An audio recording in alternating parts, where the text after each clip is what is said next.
o simple.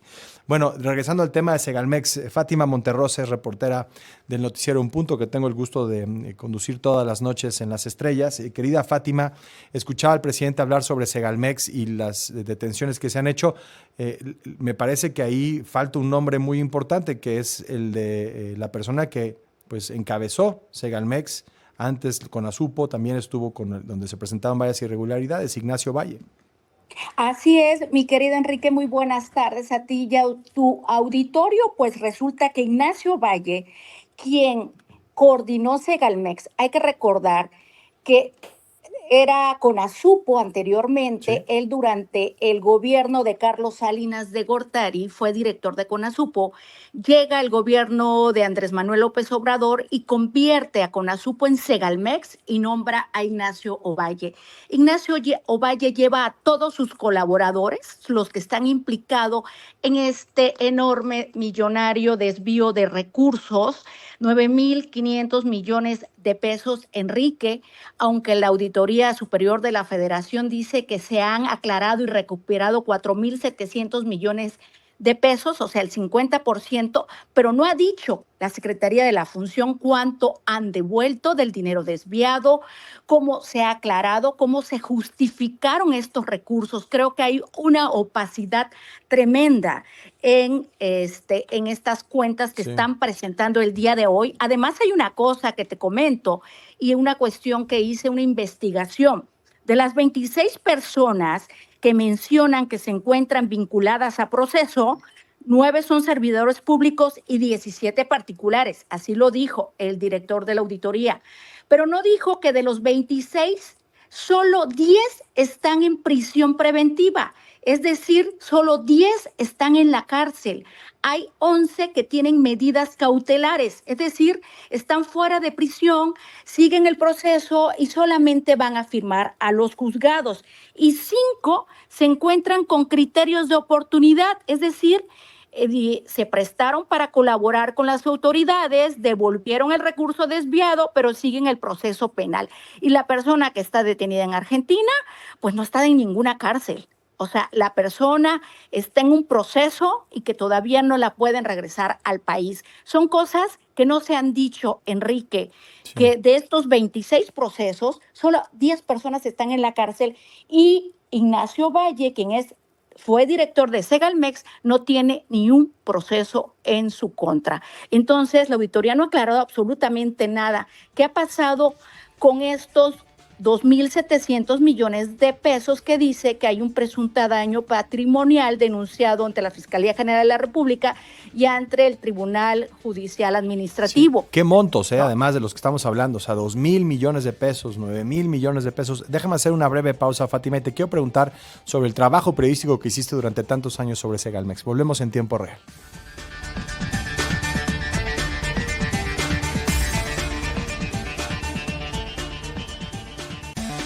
Estamos de regreso en tiempo real platicando con Fátima Monterrosa, periodista de investigación para el noticiero En Punto que tengo todas las noches, le decía, el gusto de presentar en Las Estrellas. Fátima, platícanos un poco, recuérdanos un poco de este esquema de corrupción en Segalmex que hoy abordó el presidente en su mañanera. ¿Cómo se realizó? ¿Qué fue exactamente lo que pasó para la gente que no lo recuerda?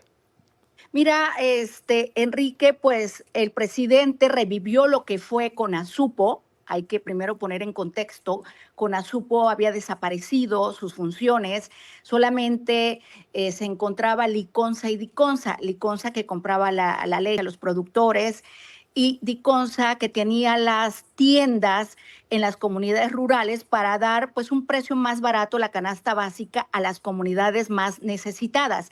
El presidente López Obrador vino y revivió este esquema de la Conasupo y puso a Ignacio Valle.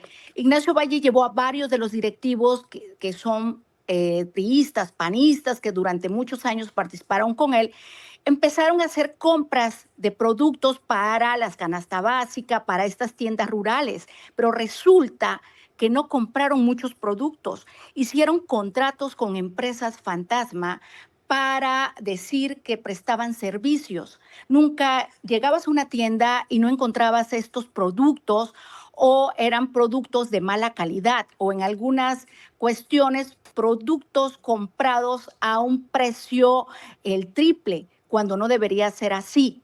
Entonces empezó todo este esquema de corrupción, renta de vehículos que no existían. Durante la pandemia es cuando se llevó todo este proceso de corrupción. Recuerda que es parte, 2018 entra el gobierno de López Obrador, diciembre del 2018, 2019 entra la pandemia de COVID, 2020, es cuando se da todo esto porque no había quien fiscalizara, los trabajadores no llegaban. ¿Qué hicieron los directivos de Segalmex?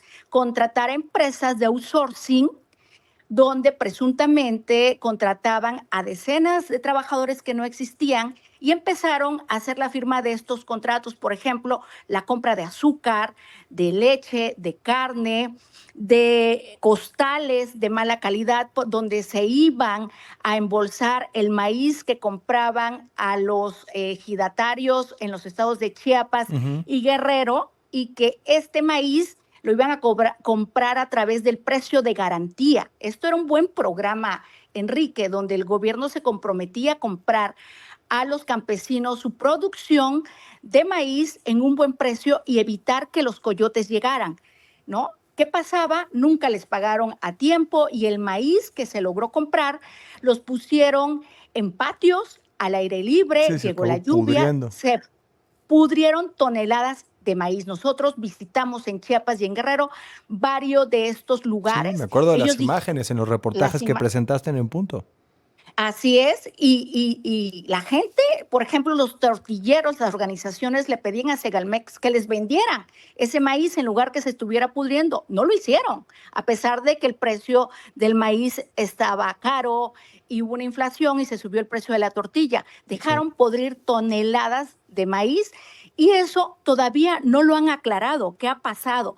Y por si fuera poco, funcionarios de Segalmex, el poco maíz que quedaba, vendieron el maíz a Guatemala. Imagínate, se lo llevaron de contrabando. Hasta allá llegamos, encontramos ese maíz que lo vendieron al vecino país de Guatemala. Es un sinfín de corrupción, de irregularidades, de fraude, desvío de recursos. Y además, déjame decirte una cosa, Enrique, son 2.900 millones de pesos que todavía no pueden comprobar, 2.700. Sí, ¿en dónde terminaron? Y equivale al presupuesto de la CONADE del 2024. Así de ese tamaño es el pastel de todos los recursos desviados, Enrique. Pues Fátima Monterrosa, muchísimas gracias por esto. Vamos a una pausa, pero gracias como siempre por ponerte en comunicación.